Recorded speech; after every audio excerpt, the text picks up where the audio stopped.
আসসালামু আলাইকুম viewers, welcome back to my channel. Hopefully আপনারা সবাই ভালো আছেন। আজকে আমি আপনাদের সাথে শেয়ার করব মজাদার ডালের বড়ার রেসিপি।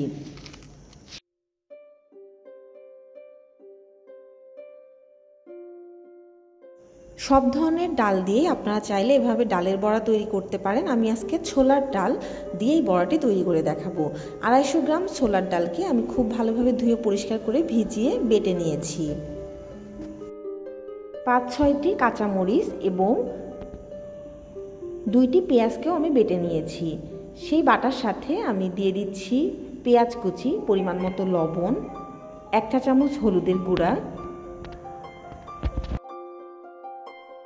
1/4 চা চামচ ধনিয়ার গুঁড়া এবং 1/4 চা চামচ জিরা গুঁড়া।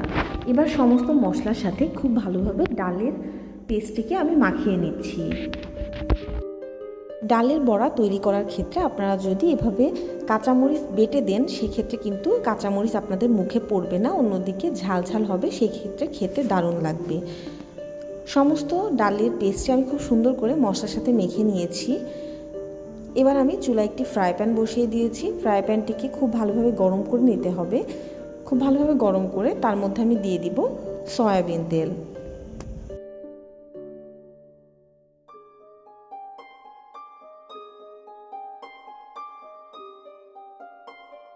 দিয়ে দিচ্ছি 1/2 কাপ পরিমাণ সয়াবিন তেল।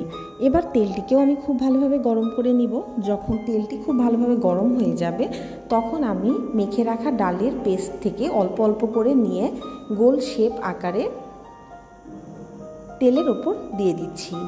প্রথমে ফ্রাই প্যান এবং তেলটিকে খুব ভালোভাবে গরম করে নিতে হবে, কিন্তু পরবর্তীতে মাঝারি আঁচে সমস্ত বড়াগুলো ভেজে নিতে হবে। একে একে সমস্ত ডালের বড়াগুলো আমি এভাবে গোল করে দিয়ে দিচ্ছি। অবশ্যই আপনারা মাঝারি আঁচে ভাজবেন, সেক্ষেত্রে কিন্তু ডালের বড়াগুলো খুব ভালোভাবে সিদ্ধ হয়ে যাবে। যদি অতিরিক্ত হাই হিটে আপনার ডালের বড়াগুলো ভাজেন, তাহলে উপরের দিকে লালচে হয়ে পুড়ে যাবে, অন্যদিকে ভেতরের দিকে সিদ্ধ হবে না, কাঁচা থেকে যাবে। তাহলে কিন্তু ডালের বড়াগুলো খেতে ভালো লাগবে না। মাঝারি আঁচে একটু সময় নিয়ে ধৈর্য সহকারে খুব ভালোভাবে সমস্ত ডালের বড়াগুলো আপনারা ভেজে নেবেন। আপনারা যারা এখনও আমার চ্যানেলটি সাবস্ক্রাইব করেননি, অবশ্যই সাবস্ক্রাইব করবেন। ফ্রেন্ডস অ্যান্ড ফ্যামিলির সাথে শেয়ার করতে ভুলবেন না। ইতিমধ্যে যারা আমার চ্যানেলটিকে সাবস্ক্রাইব করেছেন, তাদেরকে জানাই অসংখ্য ধন্যবাদ।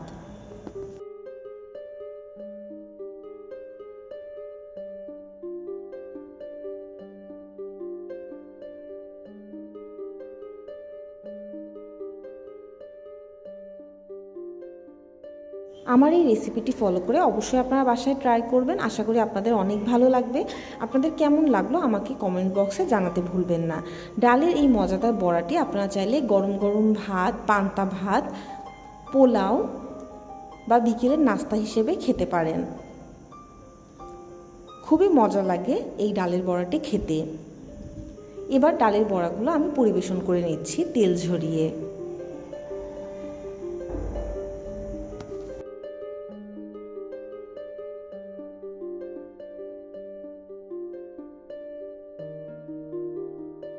এভাবে যদি আপনারা ডালের বড়া তৈরি করেন, আশা করি আপনারা আশাহত হবেন না।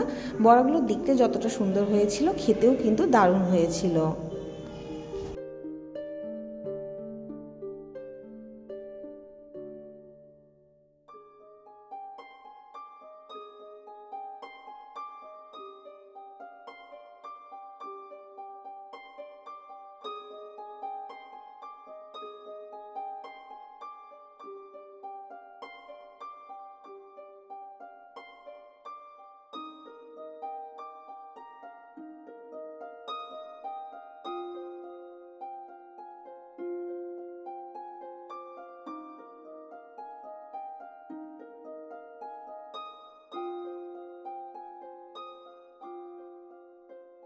Thanks for watching my video.